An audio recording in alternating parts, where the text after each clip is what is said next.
Indian Princess, the exclusive store for women. Fashion starts from 399 only with 27 outlets across Tamil Nadu. Visit your nearest store today. Aachi royal gulab jamun packs ஒன்று வாங்கினால் ஒன்று இலவசம். இதில் என்ன பொதுவாக பார்க்கப்படுதுன்னா இப்போ திமுக அதிமுக ஒரு கருத்தியல் ரீதியாக மோதி கொண்டு இருக்கீங்க. ஆனால் செத்து போனது பொதுமக்கள் ஆச்சு, இதை வச்சு ஏன் அரசியல் பண்ணுறீங்கன்னு ஒரு தரப்பு விமர்சனங்கள் வருது.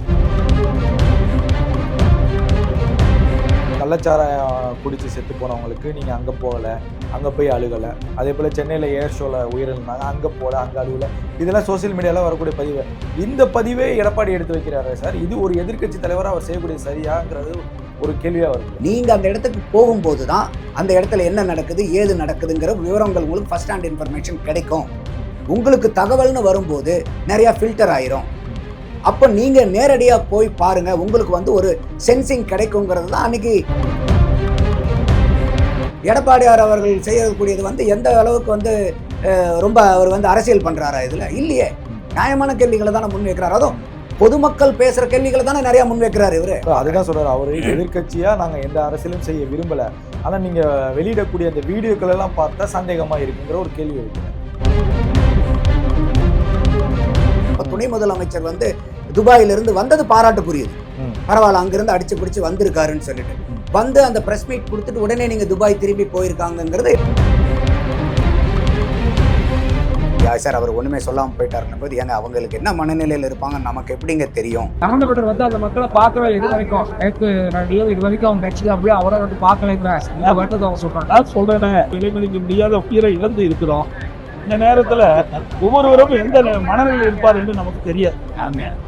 ஒவ்வொருவரும் ஒரு மனநிலையில் எப்படி இருப்பார் நமக்கு தெரியாது. இதை பொறுத்த வரைக்கும் இயக்கத்தை பொறுத்த வரைக்கும் மனித உயிர் முக்கியம். தனி மனிதனுக்குன்னு ஒரு பொறுப்பு இருக்கா இல்லையா? உங்களுக்குன்னு ஒரு பொறுப்பு இருக்கு, எனக்குன்னு ஒரு பொறுப்பு இருக்கு. அப்ப நான் என்னுடைய பொறுப்புல இருந்து என் பொறுப்பை நான் சரியா செய்ய மாட்டேன். ஆட்சியாளர்களும் அரசியல்வாதிகளும் மட்டும் கரெக்டா இருக்கணும்னு எதிர்பார்க்கறது நியாயமான எதிர்பார்ப்பு. சார் வணக்கம். சார் வணக்கம் யாசர். சார் இந்த கரூர் சம்பவம் தமிழ்நாட்டுக்கு மட்டும் இல்லை, இந்தியா அளவுலேயே ஒரு துயர சம்பவம். தமிழ்நாட்டுக்கு ஒரு கருப்பு நாள்னே நம்ம செப்டம்பர் 27 சொல்லலாம். நம்ம அதை தொடர்ந்து இதில் எதிர்க்கட்சி தலைவராக அதிமுகவுடைய எடப்பாடி பழனிசாமி எப்படிப்பட்ட அணுகுமுறையை அணுகுகிறாருங்கிற ஒரு விஷயம் வெளிப்படையாக சில நேரங்களில் தெரிய வருகிறது. இப்போது அதற்கு அவர் பேசக்கூடிய பேச்சுக்கு திமுக தரப்புலேருந்து நிறைய விமர்சனங்கள் வந்தாலும் இந்த சம்பவத்தை குறித்து எடப்பாடி அந்த ப்ரெஸ் மீட்லாம் கொடுத்துருந்தாரு. அதை எப்படி சார் முதல்ல நீங்கள் பார்க்குறீங்க? இல்லை, நானும் அந்த ப்ரெஸ் மீட் அவர் பேசினதை பார்த்தேன். ரொம்ப பொறுப்புள்ள ஒரு எதிர்க்கட்சி தலைவராக தான் அவர் பேசியிருக்கிறத என்னால் பார்க்க முடியுது. அதாவது நம்ம யார் பேசுகிறாங்கங்கிறத விட என்ன பேசுகிறாங்க அப்படின்னு பார்க்கும்போது அந்த இடத்துல அவர் தெளிவாகவே பேசுகிறாரு. இது அரசாங்கம் இந்த மாதிரிலாம் செஞ்சுக்கிட்டு இருக்காங்க அப்படிங்கும்போது ஆமாம், அதெல்லாம் அவங்களுடைய கடமை. அரசாங்கம் அதெல்லாம் செய்யணும், அதில் ஒன்றும் மாற்று கருத்து இல்லை.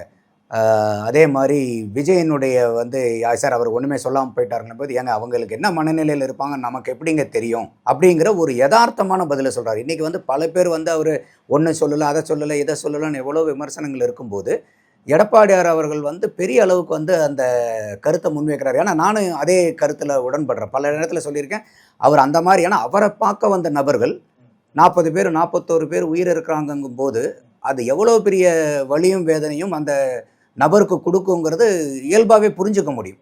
ஸோ அப்போ ஒரு சாமானியனுடைய பார்வையில் இதை பார்க்குறாரு.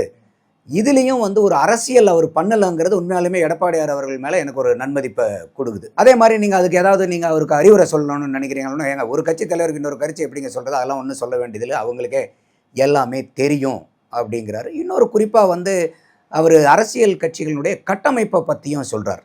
ஏன்னா இந்த மாதிரிலாம் உங்களுக்கும் எல்லாம் கொடுக்கலங்கும் போது பாதுகாப்பெல்லாம் இல்லாமல் இருக்குதே, அப்போ கம்மியான பாதுகாப்புன்றாங்களே போது ஆமாங்க எங்களுக்கு கூட இந்த மாதிரி எழுச்சி பயணம் போய்கிட்டு இருக்கேன். 4 மீட்டிங்க்கு பந்தோபஸ்த் கொடுத்தாங்க. நான் 173 சட்டமன்ற தொகுதி போயிட்டேன். 4 மீட்டிங்க்கு பந்தோபஸ்த் கொடுத்தாங்க. அதுக்கப்புறம் பெரிய அந்த அளவுக்கு பாதுகாப்புலாம் இல்லை.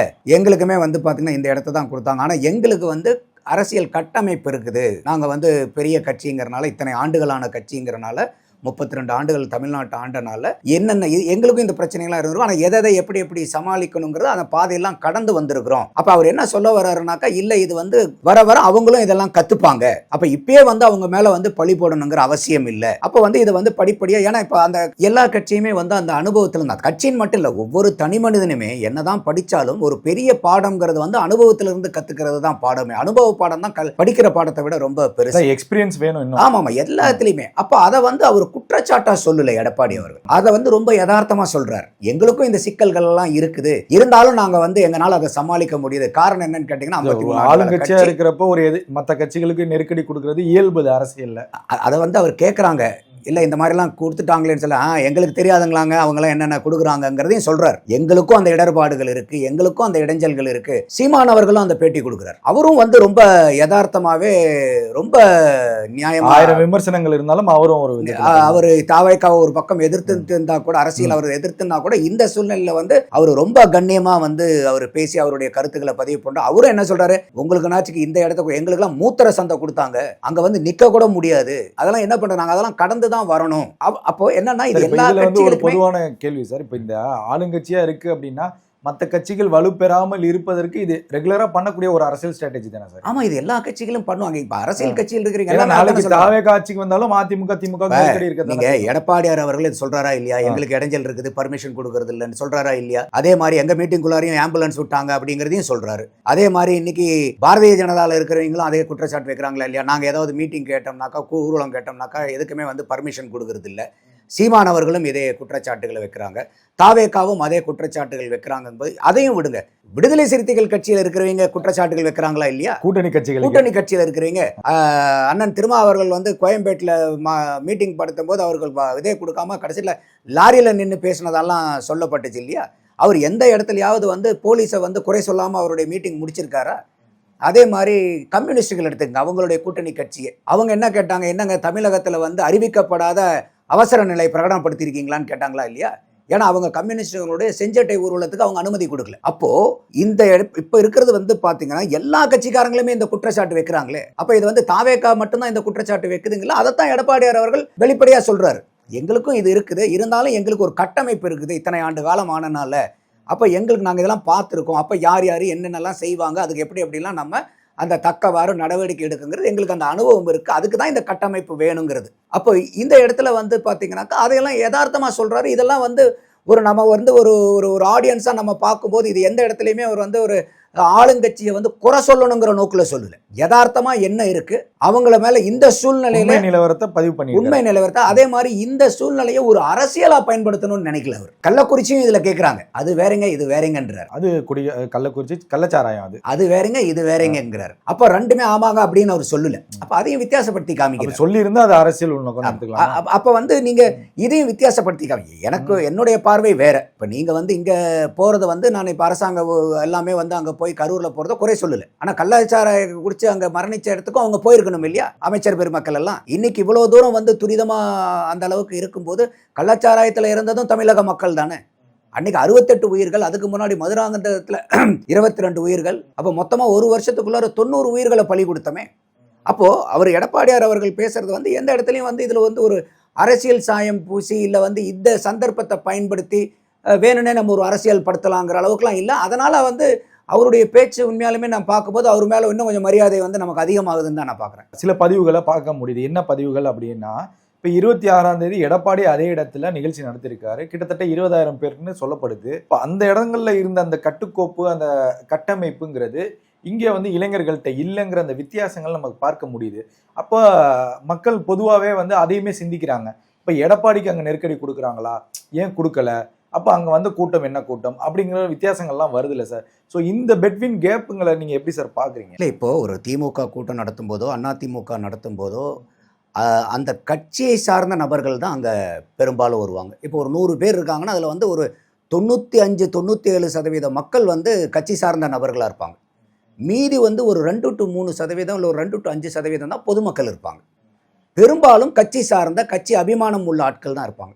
இப்போ இதே தாவேக்கான் வரும்போது அங்கே வந்திருக்கக்கூடிய எல்லாருமே வந்து நீங்கள் கட்சி தொண்டர்கள் கிடையாது. ஏன்னா இப்போ பாவம் நம்ம அப்பாவி குழந்தைகள் இறந்ததை பார்த்தோம். அந்த குழந்தைகள் யாராவது கட்சி தொண்டர்களா? குடும்பமாக வந்தவங்களா?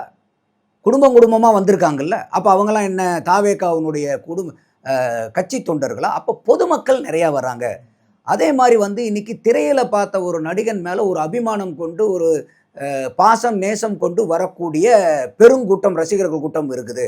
அப்போ அந்த மாதிரி கூட்டத்துக்கும் இப்போ இங்கே வர கூட்டத்துக்கும் வித்தியாசங்கள் இருக்குது. இப்போ இன்றைக்கி வந்து ஒரு எடப்பாடி அவர்கள் நடத்தக்கூடிய மீட்டிங்கில் வந்து எடப்பாடி சொல்லுக்கு எல்லாருமே கட்டுப்படுவாங்க. ஏன்னா அதில் 95% மக்கள் கட்சி சார்ந்த மக்கள். இந்த இடத்துல வந்து கட்சி சார்ந்த மக்கள்ங்கிறது வந்து ஒரு குறிப்பிட்ட அளவு தான், பொதுமக்கள் ஜாஸ்தி. அப்போ இந்த வித்தியாசம் தான் இது ரெண்டுக்கும் நான் பார்க்குறேன் சார். சார் இப்போ அதே போல் இந்த ஆம்புலன்ஸு, இந்த கூட்டங்களில் ஆம்புலன்ஸ் வர்றது ஒரு பெரிய சர்ச்சையாக ஆகிட்டு இருக்கு. தொடர்ந்து எடப்பாடிக்கும் அந்த ஆம்புலன்ஸ் வந்துச்சு, அது ஒரு விவாத பொருளாகவே மாதிரி டிபேட்லாம் நடந்துச்சு. இப்போ தொடர்ந்து இப்போ இந்த கரூர் சம்பவத்துலேயுமே ஆர்பி உதயகுமார்லாம் என்ன சொல்கிறாங்க அப்படின்னா, ஏன் திமுக கூட்டங்களில் ஆம்புலன்ஸ் வரல, ஏன் முதலமைச்சர் கூட்டங்களில் ஆம்புலன்ஸ் வர மாட்டேங்குதுன்னு ஒரு கேள்வி வைக்கிறாங்க. இதை நீங்கள் ஒரு அரசியலாக எப்படி பார்க்குறீங்க? இல்லை, அதாவது வந்து இப்போ ஆம்புலன்ஸில் போகிறது வந்து யாருக்குமே ஒரு உயிர் காக்கணுங்கிறதுல எந்த மாற்று கருத்தும் கிடையாது. ஆனால் எங்கே பிரச்சனை வருதுன்னா, எல்லா மீட்டிங்க்குமே உள்ளார போகிறது எப்படி, அத்தனை தடவை போகிறது எப்படி, அப்போ போன ஆம்புலன்ஸ் திருப்பி ஏன் அந்த ரூட்டில் வரல, அப்போ இந்த மாதிரி பல கேள்விகள் இருக்குது. ஆனால் வர்ற ஆம்புலன்ஸ் பூராமே நம்ம நியாயப்பிரகாரமே தான் வருதுன்னே வச்சுப்போம். அப்போது ஒரு மீட்டிங்க்கு நீங்கள் ஒரு இடம் அனுமதி கொடுக்குறீங்க, ஏன்னா நமக்கு ஒவ்வொரு உயிரும் முக்கியம். மீட்டிங்க்கு அனுமதி கொடுக்குறீங்க, அப்போது ஒரு மீட்டிங்க்கு அவ்வளோ பெரிய கூட்டம் கூடும்போது ஆம்புலன்ஸ் அந்த வழியாக தான் போக முடியும், வேறு ஆல்டர்னேட் ரூட் இல்லைன்னா அந்த இடத்த நீங்கள் எதுக்கு மீட்டிங்காக கொடுக்குறீங்க? ஏன்னா நமக்கு ஒரு உயிரும் முக்கியம் இல்லையா? நீங்கள் வேறு மற்றவங்க சொல்கிற மாதிரி வேணும்னே ஆம்புலன்ஸை விட்டுட்டாங்கங்கிற குற்றச்சாட்டை கூட விட்டுடலாம், நியாயமான ஆம்புலன்ஸே போதுன்னு வச்சுக்கோங்க. அப்போது அந்த இடத்துல எதுக்கு நீங்கள் இந்த மாதிரி பர்மிஷன் கொடுக்குறீங்க? எங்கேயாவது ஆஸ்பத்திரி இருக்கா? அப்போ ஆஸ்பத்திரிக்கு ஆல்டர்னேட் ரூட் இருக்கா? ஏன்னா இப்போ நம்மளே இப்போ இந்த கரூரில் பார்க்கும்போதே அந்த மீட்டிங்க்கு மக்கள் வெள்ளமாட்டம் இருக்குது, அலையலையாக இருக்குது. அப்போ அதுக்குள்ளார நீங்கள் ஒரு ஆம்புலன்ஸ் வரும்போது டெம்போ ட்ராவலர் வருது, அது ஒரு 6-7 அடி இருக்கும். அப்போ அந்த 6-7 அடிக்கு ஏற்கனவே மக்கள் நிற்க இடமெல்லாம் இருக்காங்க. அதில் ஒரு 6-7 அடியை நீங்கள் விரிக்கும் போது மக்களுடைய அடர்த்தி என்ன ஆகும்? இன்னொரு பக்கம் அந்த அடர்த்தியினுடைய அழுத்தம் அதிகமாகும் இல்லையா? அப்போ அதெல்லாம் பிரச்சனை தானே. அப்போ இந்த இடத்துல அந்த ஒரு உயிர் முக்கியம், வண்டியில் இருக்கக்கூடிய உயிர் முக்கியம். ஆனால் இதை நீங்கள் விரிக்கும் போது மற்ற எத்தனை உயிர்கள் சிரமப்படுது இல்லையா? அப்போ என்னுடைய ஒரே கேள்வி என்னன்னா, இந்த மாதிரி ஆம்புலன்ஸ் போகிறதுக்கு ஒரு மாற்று வழி இல்லாத இடத்தை எந்த அடிப்படையில் வந்து நீங்கள் தேர்ந்தெடுக்கிறீங்க? இல்லை அந்த ஊரில் இந்த மாதிரி மாற்று இடமே கிடையாதுங்க, பர்மிஷன் கொடுக்காதீங்க. கரூரில் இன்னைக்கு வந்து இந்த ரோட்டில் மட்டும்தாங்க ஆம்புலன்ஸ் போயிட்டு வர முடியும். இல்லை, இப்போ அதுதான் அவங்க என்ன சொல்கிறாங்கன்னா, பேசிக்காக எடப்பாடி பண்ணார், எந்த வேறு இஷ்யூவும் இல்லை, இப்போ தாவேக்கா பண்ணுறப்ப தான் இந்த இஷ்யூ நடந்திருக்கு அப்படின்னா, இப்போ இந்த 2 கூட்டத்துக்கும் உள்ள வித்தியாசம் தான் அதற்கு காரணம்ங்கிற ஒரு பொதுவான கருத்து வைக்கப்படுது இல்லையே. எடப்பாடி அவர்களுமே வந்து ஒவ்வொரு மீட்டிங்லையும் சொல்கிறாருல, எல்லா மீட்டிங்க்கும். இப்போ இதில் இன்னைக்கு கரூர்லேயே கூட விஜய் வந்து எப்போ ஆம்புலன்ஸ் போகிறீங்களா போங்கன்னு தான் சொல்கிறார். எந்த ஒரு அதே மாதிரி எடப்பாடியார் அவர்களும் அதை தான் சொல்லிட்டு இருந்தார் ஆரம்பத்தில். 32, 33 மீட்டிங்க்கும் அவர் சரி விடுங்க, வழி விடுங்கன்றார். அவர் ஒரு குறிப்பிட்ட லெவலுக்கு மேலே தான் அவங்க வந்து எல்லாத்தையும் பார்த்துட்டு விசாரிக்கும் போது, இல்லை இது வந்து சும்மா வந்து கொஞ்சம் வந்துட்டு போகுது ஆம்புலன்ஸ் உள்ளாருக்கும் போது தான் அவர் கடைசியாக வந்து ஆம்புலன்ஸ் வரக்கூடாது இனிமேல்னு அவர் ஒரு எதிர்ப்பு குரல் எழுப்புறார். ஏன்னா இப்போ அவங்க ஒரு கட்சி சார்ந்து இருக்கிறவங்க, 32 வருஷம் தமிழ்நாட்டை ஆண்டவங்க, இவ்வளோ பெரிய கட்டமைப்பை வச்சிருக்கிறவங்க விசாரிக்க மாட்டாங்களா? நிச்சயமா. கண்டிப்பாக விசாரிச்சிருப்பாங்களா? யார் வந்தாங்க, எங்கே போனாங்க, இந்த ஆம்புலன்ஸ் என்ன ஏதுங்கிறது பூரா விசாரிக்கிறதுக்கு உண்டான அவங்களுக்கு அந்த கட்டமைப்பு இல்லாமல் போயிடுமா 32 வருஷம் தமிழ்நாட்டு ஆண்டவங்களுக்கு? அப்போ இந்த உண்மையெல்லாம் தெரிய வரும்போது தான் எடப்பாடி வந்து அந்த இடத்துல ட்ரிகர் ஆகி ஒரு மீட்டிங்கில் பேசுகிறார். ஸோ அப்போ அந்த மாதிரி இருக்கும்போது இந்த பிரச்சனைகள், நமக்கு எந்த கட்சிங்கிறது முக்கியமே கிடையாது, மக்கள் முக்கியம் நமக்கு. அப்போது நீங்கள் எந்த கட்சி மீட்டிங் நடந்தாலும் இந்த ரோட்டை விட்டு ஆம்புலன்ஸ் போயிட்டு வரத்துக்கு வாய்ப்பு இல்லை அப்படின்னா அந்த ரோட்டை நீங்கள் மீட்டிங்க்கு பர்மிஷன் கொடுக்கலாமா? அது யாருடைய தவறு? இல்லைங்க, இந்த ஊரில் வேற ரூட்டே இடமே இல்லைங்க, அந்த ஊரில் மீட்டிங்கே இல்லைன்னு சொல்லுங்கள், காரணத்தை பப்ளிஷ் பண்ணுங்க, பப்ளிக்கும் அரசாங்கத்து கூட சேர்ந்து நிற்போம்ல. என்னோட கேள்வி புரியுதா இல்லையா சார்? புரியுது சார். இல்லையா, உங்களுக்கு ஆல்டர்னேட் ரூட்டு கொடுங்க. ஏன்னா அந்த ஒரு கூட்டத்துக்குள்ளார அந்த வண்டி வர்றதுக்கே வந்து லேட் ஆகுது. அப்போ ஆம்புலன்ஸில் போகிறீங்க, எவ்வளோ துரிதமாக போனால் தான் அந்த ஆம்புலன்ஸில் இருக்கிற உயிரை காப்பாற்ற முடியும். புரியுது. அப்போ அந்த உயிரும் நமக்கு முக்கியம். அப்போ கூட்டத்தில் இருந்து இப்படி ஒதுங்கும் போது அங்கே ஏற்படக்கூடிய நெரிசல்களில் அங்கே எந்த உயிரும் போயிடக்கூடாது, அதுவும் முக்கியம். ஆம்புலன்ஸில் உயிருக்கு போராடிட்டு இருக்கக்கூடிய நபருடைய அந்த ஒரு உயிரும் முக்கியம். அப்படி பார்க்கும்போது இது யாரு முடிவெடுக்க வேண்டிய இடத்துல இருக்காங்க? அரசாங்கம் தானே இருக்கு. இந்த இடத்துல நடத்தலாமா வேண்டாமான்னு முடிவு எடுக்கக்கூடியது அரசாங்கம் தானே. நிச்சயமா. அப்போ எல்லாரும் கேட்குற இடத்துல மீட்டிங் கேட்குற இடத்துல நீங்கள் அனுமதி கொடுக்கறது இல்லை இல்லையா? இப்போயே தாவேக்காலே அவங்க என்ன சொல்கிறாங்க, இல்லை நாங்கள் வந்து அந்த லைட் ஹவுஸ் ரவுண்டானா கேட்டோம், உழவர் சந்தையை கேட்டோன்றாங்க. அவங்க கேட்டதை நீங்கள் கொடுக்கலல்ல, நீங்கள் ஆல்டர்னேட்டாக கேட்டீங்க, அதுக்கு ஒப்புதல் கொடுத்துட்டு அவருக்கு மறுபடியும் 2வது கடிதத்தை மாற்றி கொடுக்குறாங்க. அப்போ கொடுக்கலாமா வேண்டாமான்னு முடிவு பண்ணுறது யாரு? அரசாங்கம் தான்.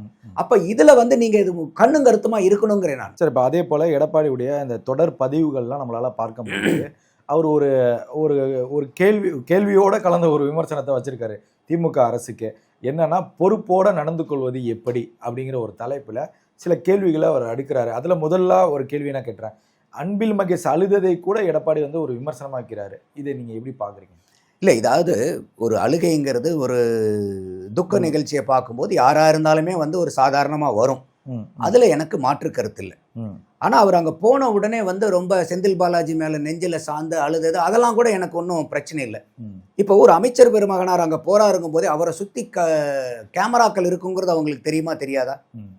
அப்போ அவர் அதை அழுதுகிட்டே அவர் என்ன சொல்றாரு, அவர் டைலாக் சொல்றது என்ன அந்த இடத்துல, படிச்சு சொன்னாங்களடா கண்டிஷன்ஸை ஃபாலோ பண்ணுங்கடான்னு சொன்னமேன்னு சொல்லிட்டு சொல்லும்போது எந்த மாதிரி தகவல்கள் நீங்க மக்களுக்கு கொடுக்குறீங்க?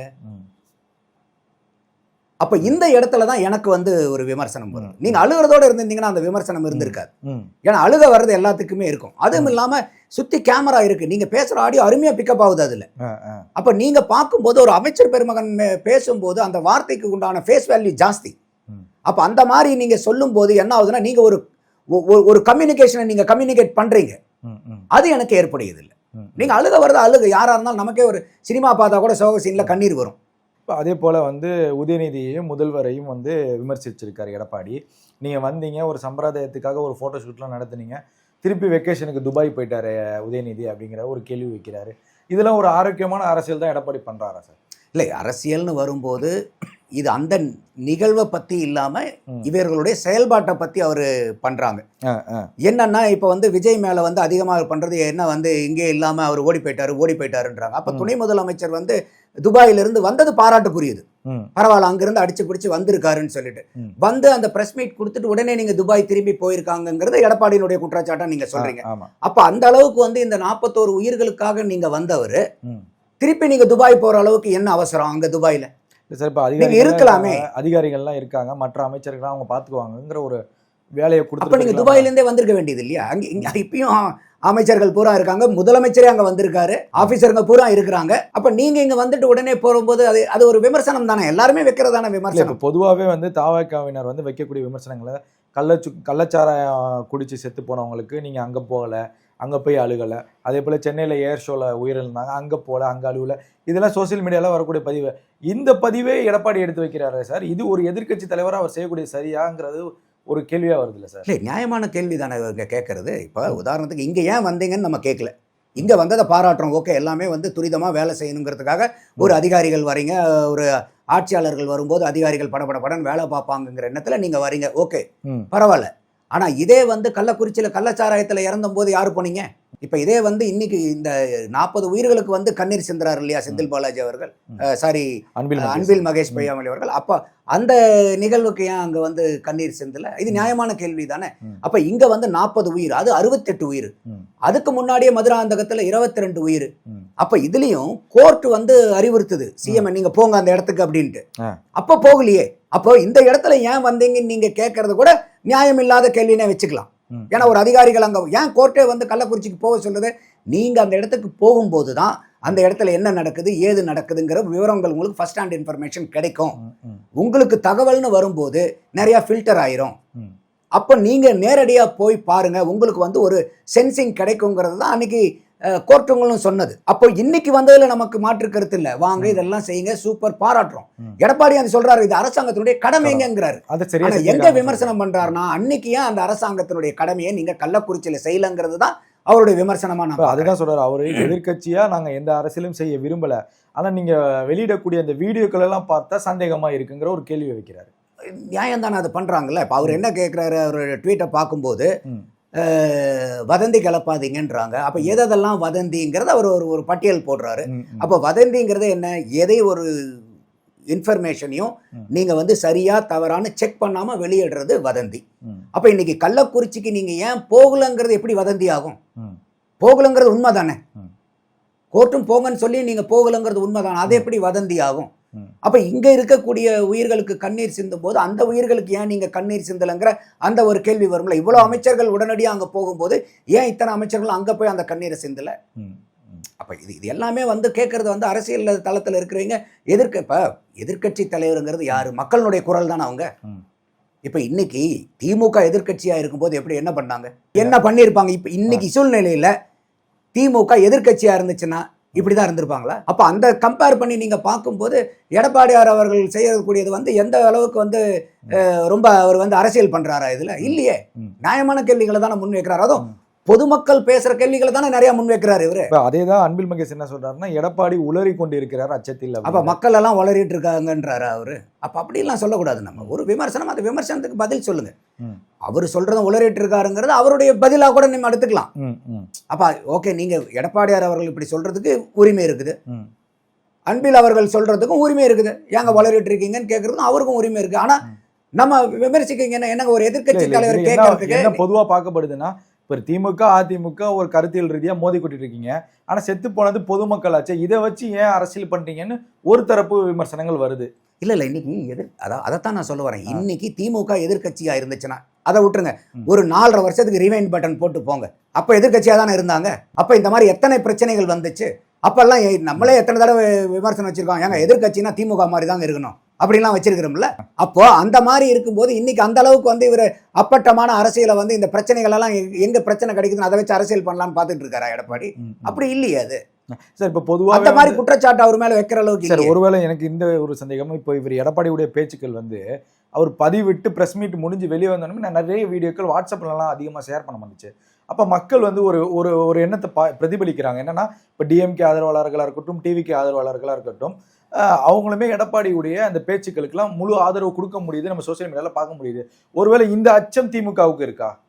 இல்லை, எப்பயுமே நீங்கள் அதனால தான் சொல்கிறேன், எந்த ஒரு அரசியல்வாதியும் மக்களினுடைய எண்ணங்களை பிரதிபலிக்கிறவங்களா இருக்கணும், மக்களினுடைய நலன் சார்ந்து சிந்திக்கிறவங்களா இருக்கணும், அப்போ அந்த மக்களோட ஒத்து போகிறவங்களா இருக்கணும். அப்போது அந்த இடத்துல இந்த நிகழ்வுகளை பார்க்கும்போது பல பேர்த்தினுடைய மக்களினுடைய கேள்விகளை தான் அங்கே அவர் பிரதிபலிக்கிறார். அவரும் சொல்கிறார்ல, அந்த ப்ரெஸ் மீட் கொடுக்கும்போதே நான் நிறையா மீடியாக்களை பார்த்தேன். ஏன்னா அவர் இல்லை, நான் போயிட்டு அப்போ தான் வந்தேன், மறுபடியும் போனேன், காலையில் தான் செய்தி கேட்டு நான் உடனே வரேன். நான் எனக்கு கிடைக்கப்பெற தகவல்களை பற்றியும் நான் பார்த்த ஊடக செய்திகளையும் வச்சு நான் இதை பேசுகிறேன்னு தான் சொல்லி அவர் பேசுகிறார். ஸோ அப்படி இருக்கும்போது அவர் மக்களினுடைய குரலாக தான் நாங்கள் எதிர்க்கட்சியை ஒழிச்சாகணும். அதில் நம்ம சந்தேகமே இல்லையா? அப்போ எதிர்க்கட்சியும் கேள்வியை கேட்கலன்னா அப்புறம் மக்களுக்காக யார் தான் கேள்வி கேட்பாங்க? அதிலெல்லாம் எனக்கு மாற்றுக்கிறது இல்லை. அவர் கேட்கறதுல நியாயமான கேள்வி தான். அதாவது திமுக கூட்டணி கட்சிகளை தவிர இந்த கரூர் இன்சிடென்ட்டுக்கு அத்தனை பேருமே கேள்விகள் எழுப்புறாங்க. அத்தனை பேருமே இது ஒரு நபர் கமிஷன் வேண்டாம், இது சிபிஐ என்கொயரி வேணும்னு கேட்குறாங்க. சார், இப்போ பொதுவாக என்ன ஒரு முக்கியமான கேள்வி பேசப்படுது அப்படின்னா, கிட்டத்தட்ட 60 ஆண்டு காலம் இந்த திராவிட கட்சிகள் தான் நம்ம தமிழ்நாட்டை ஆட்சி செஞ்சுருக்காங்க. அது டிஎம்கேவாக இருக்கட்டும், ஏடிஎம்கேவாக இருக்கட்டும். ஆனால் இப்போ இந்த கரூர் சம்பவத்தை வைத்து சில இந்த தாவேக்காவுடைய இளைஞர்கள்லாம் இந்த சோசியல் மீடியாவில் பகிரக்கூடிய இந்த கருத்துக்கள் எல்லாம் பொதுவாக எப்படி பார்க்கப்படுது அப்படின்னா, இந்த இளைஞர்கள் எல்லாம் அரசியல் படுத்தப்படவில்லை, அதுக்கு காரணம் இந்த திராவிட கட்சிகள்ங்கிற ஒரு பொதுவான குற்றச்சாட்டு இருக்கு சார். இது வருங்காலத்திற்கு ஆபத்தா, இல்லை இந்த மாற்றம் எப்படி இருக்கணும்னு நீங்க நினைக்கிறீங்க? இல்லை, இதில் இப்போதான் சமீபத்தில் நம்ம கல்வியில் சிறந்த தமிழ்நாடுன்னு மீட்டிங் எல்லாம் பண்ணணும். இப்போ கல்விங்கிறது நான் அதை தான் சொல்கிறேன், எப்பயுமே கல்விங்கிறது ஒரு பட்டம் வாங்குறது, பட்டத்தை பின்னாடி போடுறது மட்டும் கல்வி இல்லை. ஒரு சமூகத்தில் எப்படி நடந்துக்கணும், ஒரு மக்கள் ஒரு ஒரு தனி மனிதனாக எப்படி நடந்துக்கணும், ஒரு குடும்பத்தினுடைய அங்கமாக அவன் எப்படி நடந்துக்கணும், அந்த சமூகத்தில் இருக்கும்போது அந்த சமூகத்தில் எப்படி ஒரு பொறுப்பானவனாக இருக்கணும், அந்த மாதிரி இந்த ஒரு மாநிலத்துக்கும் போது மாநிலத்தினுடைய வளர்ச்சியில் மாநிலத்தினுடைய நன்மதிப்பு கெடாதவாறு எவ்வாறா நடந்துக்கணும், அந்த மாதிரி ஒட்டுமொத்த பாரதத்துக்கும் எந்த அளவுக்கு சிறந்த குடிமகனாக இருக்குங்கிறது இத்தனை ரோல் இருக்குது. எப்படி நம்ம சொல்லுவோம் இல்லையா, நீ தனியாளுங்கும் போது உனக்கு பையன் ரோலும் இருக்குது, அப்பா ரோலும் இருக்குது, கணவன் ரோலும் இருக்குது, மகன் ரோலும் இருக்குது, ஃப்ரெண்டு ரோல் இருக்குது, தம்பி ரோல் இருக்கு, அண்ணன் ரோல் இருக்கு, தங்கச்சி, இது மாதிரி எல்லா ரோலும் இருக்கு ஒரு தனி மனிதன் கிட்ட. அப்ப அந்த தனி மனிதன்கிறவன் இத்தனை ரோலையும் நீங்க பிளே பண்ணி ஆகணும். அப்ப அந்த அளவுக்கு பொறுப்பு வரணும், பக்குவம் வரணும். அதுதான் ஒரு தனி மனிதனுடைய பண்பாடு, தனி மனிதனுடைய கலாச்சாரம். அப்போ தனி மனிதர்கள் ஒன்று சேர்ந்துதான் அந்த சமூகத்தினுடைய கலாச்சாரமா மாறுறது. அப்போ ஒவ்வொரு தனி மனிதனும் நம்மளுடைய பொறுப்பை உணர்ந்து இருக்கணும். ம், ம். இது வந்து அரசாங்கம் சரியில்லை, இது அரசாங்கம் செய்ய வேண்டியது அரசாங்கம் செய்யணும், அதுல எனக்கு மாற்று கருத்து இல்லை. ம். அரசியல்வாதிகள் செய்ய வேண்டியது அரசியல்வாதிகள் செய்யணும். தனி மனிதனுக்குன்னு ஒரு பொறுப்பு இருக்கா இல்லையா? உங்களுக்குன்னு ஒரு பொறுப்பு இருக்கு, எனக்குன்னு ஒரு பொறுப்பு இருக்கு. அப்ப நான் என்னுடைய பொறுப்புல இருந்து நான் என் பொறுப்பை நான் சரியா செய்ய மாட்டேன். ஆட்சியாளர்களும் அரசியல்வாதிகளும் மட்டும் கரெக்டா இருக்கணும்னு எதிர்பார்க்கறது நியாயமான எதிர்பார்ப்பா எனக்கு தெரியல. ஒவ்வொரு தனி மனிதனுக்கும் இந்த மாற்றத்திற்கு என்ன ஒரு காரணமா இருக்கும்? இனிமே இந்த மாதிரி ஒரு கூட்டம் இருக்குல்ல சார், இந்த கூட்டத்தை எப்படி மாத்த போறாங்க இந்த திராவிட கட்சிகள்? இப்போ அடுத்து எடப்பாடி வந்தாலும் இதை சரி செய்வாரா அப்படிங்கிற பல்வேறு கேள்விகள் இருக்குல்ல, அது எப்படி நீங்க ஒரு அரசியல் விமர்சகரா பாக்குறீங்க? நான் அதைத்தான் சொல்ல வரேன். இது வந்து வெறும் ஒரு கட்சிகளுக்கு மட்டும் குற்றம் பொறுத்து, அது எந்த கட்சியும் இல்லை, ஒரு கட்சியில மட்டும் குற்றம் சொல்றது ஏதுவா இல்லை. இப்ப இந்த கட்சி எங்க இருந்து வருது? இந்த சமூகத்துல இருந்து தான் அந்த கட்சியே உதயமாகுது. அப்ப அந்த சமூகம் அந்த மாதிரி ஒரு கேரக்டரிஸ்டிக் இல்லைன்னா அந்த கட்சிக்கு எப்படி அந்த கேரக்டரிஸ்டிக்ஸ் வரும்? அந்த சமூகத்திலிருந்து உதயமாவது தான் கட்சி, கட்சியிலிருந்து சமூகம் வரல, சமூகத்திலிருந்து தான் ஒரு கட்சி வருது. அப்படி இருக்கும்போது அந்த சமூகம் பண்படணுங்கும் போது இதுல ஒவ்வொரு தனி மனிதன், அதை நான் திருப்பி சொல்றேன், தனி மனிதனுடைய ரோல் முக்கியம். இருந்தாலும் அந்த மாதிரி தனி மனிதன் தரிகட்டு போகக்கூடிய தனி மனிதர்களும் இருக்கிறார்கள். அந்த மாதிரி தரிகட்டு போகும் சமயத்துல அதையும் கட்டுப்படுத்ததான் அரசாங்கமும் சட்ட ஒழுங்குகளும் இதெல்லாம் பாதுகாப்பு காவல்துறை இதெல்லாம் இருக்கிறது. என்னன்னா எந்த ஒரு தனி மனிதன் தன்னுடைய நிலையை மறந்து கடமையை மறந்து அவன் தவறு செய்யும் போது அதை கண்டிச்சு தண்டிச்சு நல்வழிப்படுத்துறதுக்கு தான் அரசாங்கம். இல்லை சார், அதுதான் இப்போ இந்த மாதிரி மனிதர்களை வளர்க்கக்கூடிய ஊக்கப்படுத்தக்கூடிய இந்த தாவேகாவுடைய தலைவர் விஜய் போன்ற நபர்கள் தமிழக அரசியலுக்கு ஆபத்தானவர்களா? இல்ல இது நான் அதை தான் திருப்பி சொல்றேன். எந்த கட்சியும் இதுக்கு பொறுப்பாகாது. இப்போ விஜயை கேட்டா ஒவ்வொரு பையனும் வளர்ந்துட்டு இருக்கான், அவங்க அப்பா அம்மாவுக்கு பொறுப்பு இல்லையா? என்ன நியாயமான கேள்வி இது? அப்ப இன்னைக்கு யாராவது ஒரு கட்சியில இருக்கிறவங்க வந்து கட்சி நிர்வாகிகள், இன்னைக்கு பல கட்சியில வருது, இந்த நிர்வாகிகள் வந்து இந்த பெண்ணை கேட்ட தவறு பண்ணிட்டாரு, இந்த போதைப் பொருள் விற்கிறாரு, அப்ப அதுக்காக வந்து ஒட்டுமொத்தமா அந்த கட்சி தலைமையை குற்றம் சொல்லிட முடியுமா? சொல்லுங்க. கட்சியில் இருக்கக்கூடிய நிர்வாகிகள் வந்து பெண்கள் விஷயத்துல குற்றச்சாட்டப்படுறாங்க. ஒரு தலைவனா சில விஷயங்களை தவற விட்டுட்டாரா அப்படின்னு நினைக்கிறீங்க? இல்ல, ஏன்னா அவருக்கு இது தம் அடிச்சுக்கிட்டு தண்ணி அடிச்சுட்டு ரோட்ல விழுந்து கிடக்குறாரா? அதை பார்த்து எல்லாருமே வந்து ரோட்ல விழுந்து கிடக்குறாங்க சார். கேட்டா வந்து விஜயை பார்த்து நாங்க தம் அடிக்கிறோம், விஜயை பார்த்து நாங்க தண்ணி போடுறோம், விஜயை பார்த்து ரோட்ல விழுவுறோம்னு சொல்றதுக்கு அதெல்லாம் ஏற்புடைய வாதம் இல்லை. அப்படி பார்த்தா இன்னைக்கு நல்ல நடிகர்கள் கதாநாயகர்கள் எல்லாம் நல்ல சீன் எல்லாம் நடிக்கிறது இல்லையா?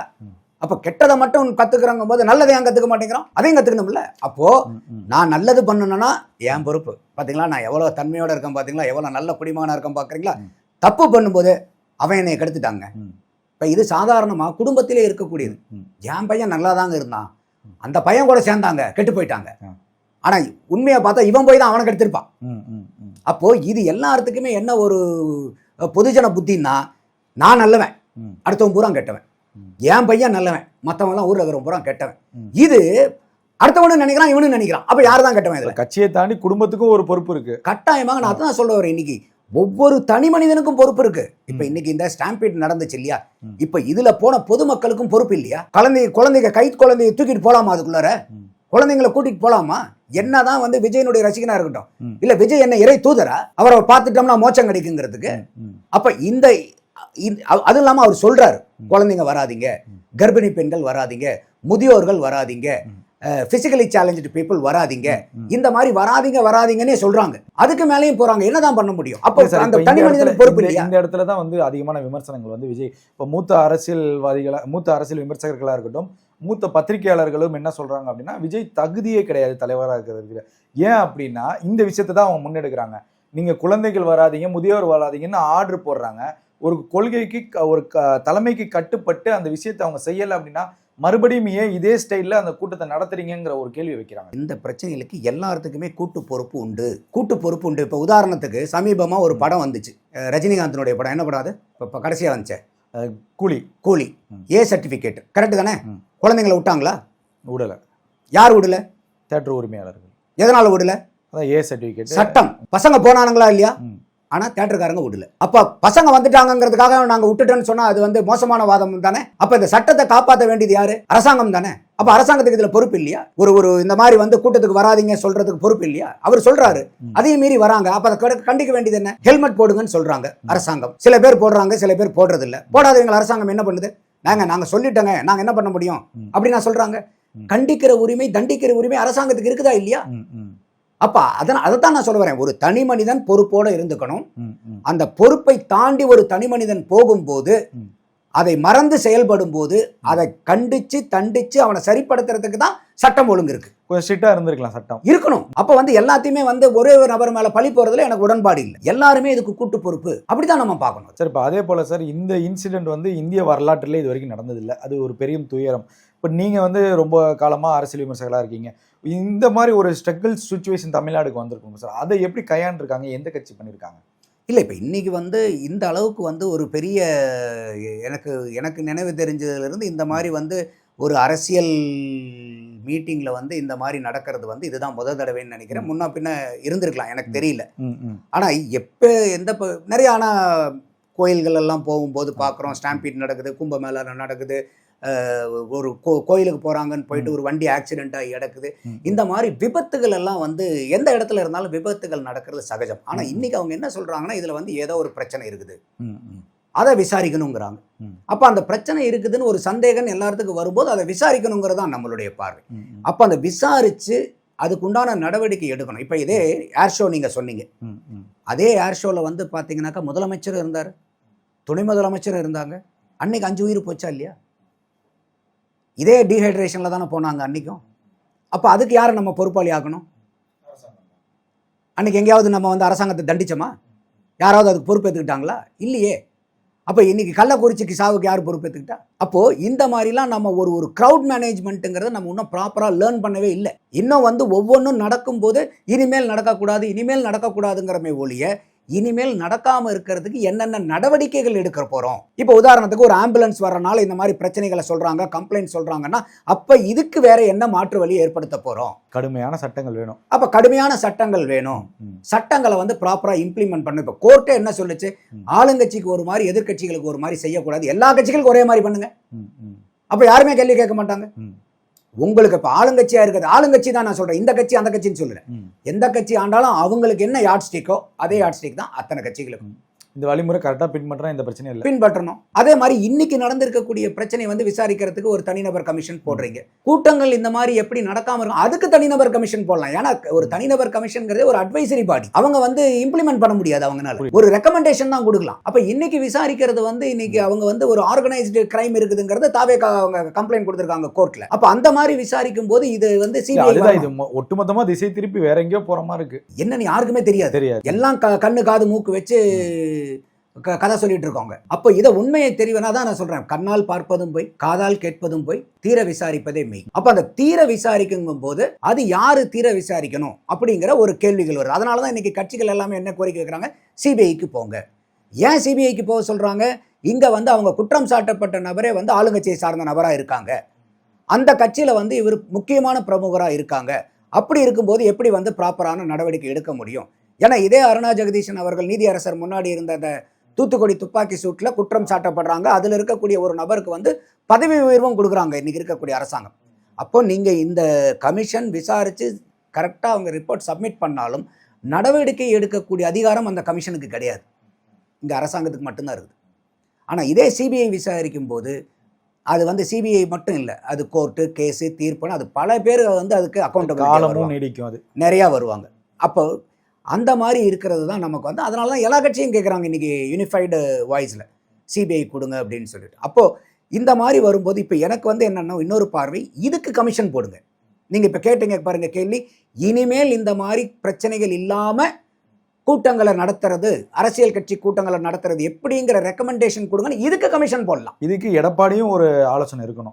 எல்லா கட்சியும் நீங்க ஸ்டேக் எடுத்துக்கங்க. இல்ல நீங்க வந்து ஒரு ஆல் பார்ட்டி கமிட்டி போடுங்க. நீங்க ஒரு நபர் கமிட்டி கூட போடாதீங்க, ஒரு ஆல் பார்ட்டி கமிட்டி போடுங்க. எத்தனையோ கமிட்டிஸ் நம்ம நாட்டில் பார்த்தாச்சு, அந்த மாதிரி போடுங்க. எல்லாத்தையும் நீங்க பிரெயின் ஸ்டார்மிங் பண்ணுங்க, ஐடியாஸை பூரா கலெக்ட் பண்ணுங்க. அதுக்கப்புறம் நீங்க வந்து ஒரு கன்சென்சஸ்க்கு வாங்க, எல்லா கட்சியும் உடன்பட்டுட்டோம், அதுல பொது கருத்து ஏற்பட்டுட்டோம். அந்த பொது கருத்தின் அடிப்படையில் நீங்க வெளியே கொண்டு வாங்க. ஏன்னா இப்ப இதுதான் பிரச்சனை. இப்ப நீங்க தப்பு செஞ்சிட்டீங்கன்னு அவர் சொல்றாரு, அவர் தப்பு செஞ்சிட்டாங்க நீங்க சொல்றீங்க, யாரு தான் தப்பு? கடைசியில் பார்த்தா நீங்களும் தப்பு இல்லைங்கிறீங்க, அவங்களும் தப்பு இல்லைங்க, யாருமே தப்பு இல்லை. அப்ப யாரு பக்கமும் தப்பு இல்லைன்னா பிரச்சனை எப்படி எங்கிருந்து வந்துச்சு பிரச்சனை? இந்த கேள்வி வருதா இல்லையா?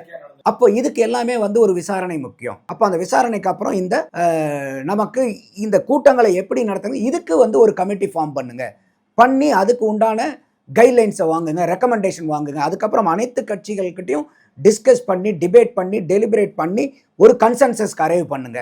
அதை பப்ளிஷ் பண்ணி இனிமேல் எல்லாத்துக்கும் இதுதான் சட்டத்திட்டங்கள். இனிமேல் அரசியல் கட்சி மீட்டிங்னா இதுதான் சட்டத்திட்டங்கள். அப்போ எல்லா கட்சியும் சேர்த்து கலெக்டிவா நீங்க டெசிஷன் எடுக்கும்போது யாரும் யாரை பார்த்தும் கை நீட்ட முடியாது, நல்ல முடிவா இருக்கும்ல அது. இவ்வளவு நேரம் பல்வேறு கேள்விக்கு பதில் தமிழ். நன்றி சார். நன்றியா சார்.